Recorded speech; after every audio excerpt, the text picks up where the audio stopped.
It was a bright full moon night in the dense forests of Washington state, where three friends, Jay, Karthik, and Saifad, decided to go camping.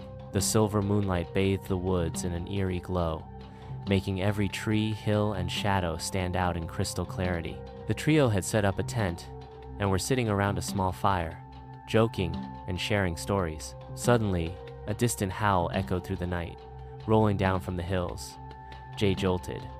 Did you guys hear that?" "Yeah," Saif said calmly. "A wolf. What else could it be? This entire forest is full of them. And besides, it's a full moon tonight. This night is said to belong to them." "What do you mean belongs to them?" Jay asked, already looking uneasy. "I mean," Saif leaned forward, "on full moon nights, wolves become more powerful, more savage." "I really don't like this," Jay muttered, looking over his shoulder. Karthik laughed. "Man, you're such a wimp. It's just a howl. Come on," Jay frowned. "You don't get it.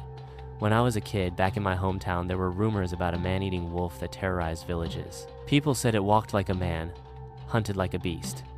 My grandfather saw it once. He never slept the same again." The three kept talking, oblivious to the shadowy figure that watched them from a nearby bush, something tall, unmoving, its eyes fixed on them. Then chaos. The figure lunged.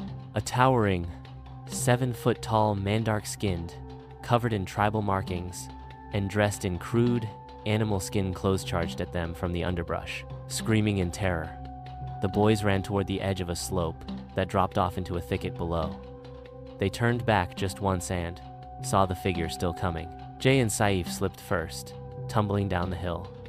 And in trying to help them, Karthik fell too.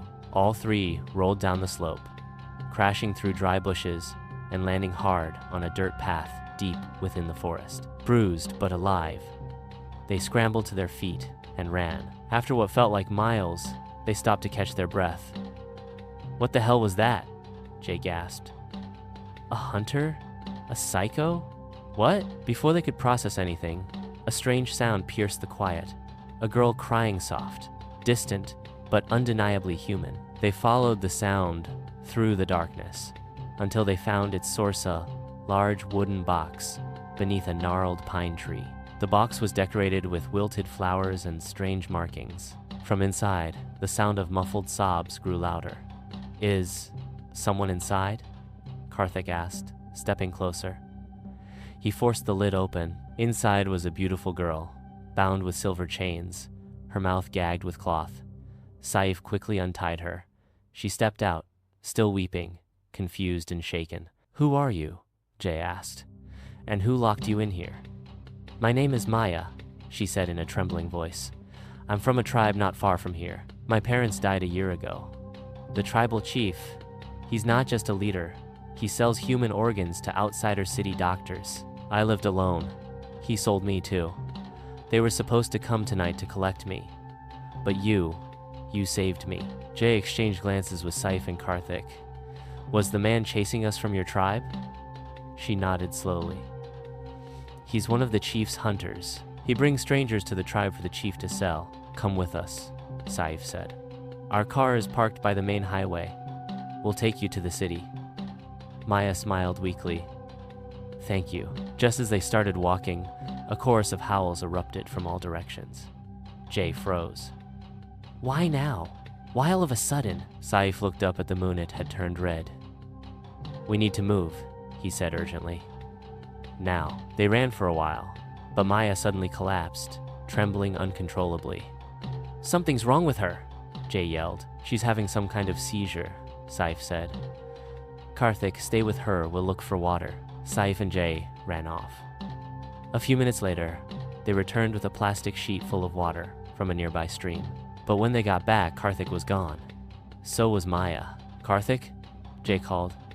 "Where the hell did you go?" Suddenly, a warm, sticky drop landed on Jay's shoulder.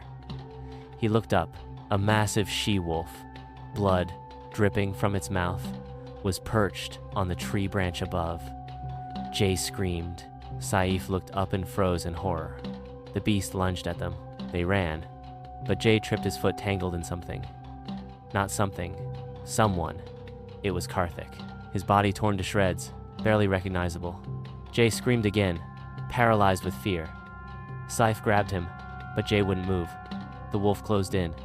Jay didn't stand a chance. His screams echoed through the entire forest as the she-wolf ripped him apart. Scythe kept running alone, covered in blood, panic in his eyes. Meanwhile, back in the woods, deep inside a tribal hut, the chief's lieutenant knelt before the leader. "I'm sorry, Chief," he said. "I tried to stop them. I warned them, but they panicked and ran. They reached the cursed box, the one we sealed with the blood moon spell." The chief's face hardened. "Then the seal is broken. We went through hell to trap that demoness in the form of a girl. These foolish outsiders, they've doomed themselves." On the lonely highway, just before dawn, a single vehicle raced toward the city.